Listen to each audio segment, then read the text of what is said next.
Assalamualaikum warahmatullahi wabarakatuh. Perkenalkan, nama saya Atifa Nur Febrianti dengan nomor induk mahasiswa 856494615. Saya berasal dari UPBJJ Pekanbaru Kojarguri.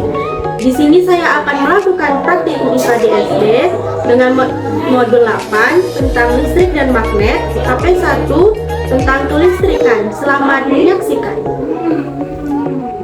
Berikut alat dan bahannya. Yang pertama ada 3 buah baterai, selanjutnya ada kabel, lalu ada lampu, ada penjepit merah dan hitam,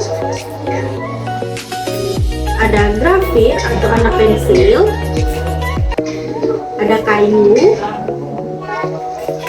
ada sendok, ada kantong plastik, ada kertas,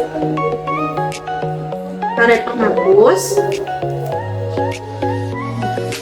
kawat besi,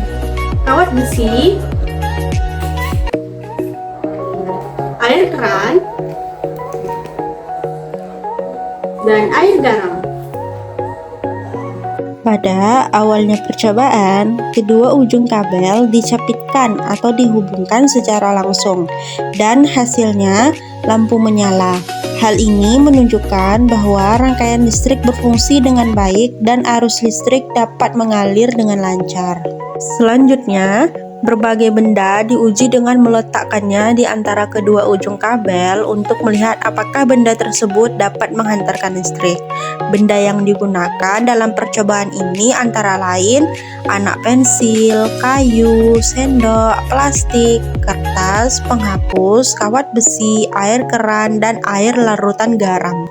Berdasarkan hasil pengamatan, lampu dapat menyala saat menggunakan anak pensil, sendok, kawat besi, dan air larutan garam. Hal ini menunjukkan bahwa benda-benda tersebut dapat menghantarkan arus listrik sehingga disebut konduktor. Sementara itu, lampu tidak menyala saat menggunakan kayu, plastik, kertas, penghapus, dan air keran. Hal ini menunjukkan bahwa benda-benda tersebut tidak dapat menghantarkan arus listrik sehingga disebut isolator. Dari percobaan ini dapat diketahui bahwa tidak semua benda dapat menghantarkan listrik. Benda yang bersifat konduktor dapat mengalirkan arus listrik sehingga lampu menyala, sedangkan benda yang bersifat isolator tidak dapat mengalirkan arus listrik sehingga lampu tidak dapat menyala. Hasil percobaan ini menunjukkan bahwa setiap benda memiliki karakteristik yang berbeda terhadap aliran listrik. Benda yang tersusun dari bahan tertentu seperti logam dan grafit mampu menghantarkan arus listrik sehingga lampu dapat menyala. Sebaliknya, benda yang terbuat dari bahan seperti kayu, plastik, kertas, dan karet itu tidak mampu menghantarkan arus listrik sehingga lampu tidak menyala. Pengetahuan tentang sifat konduktor dan isolator sangat bermanfaat dalam kehidupan sehari-hari, terutama dalam penggunaan dan pembuatan alat-alat listrik. Dengan memahami sifat-sifat tersebut, kita dapat menggunakan listrik dengan lebih aman serta mengetahui alasan mengapa bahan tertentu dipilih untuk fungsi tertentu dalam peralatan listrik.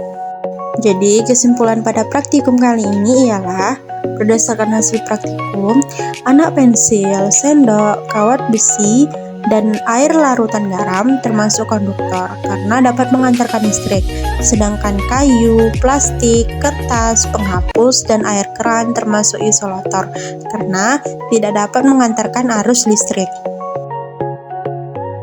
Praktikum dari saya, apabila ada kesalahan dan kekurangan, saya mohon maaf. Wassalamualaikum warahmatullahi wabarakatuh.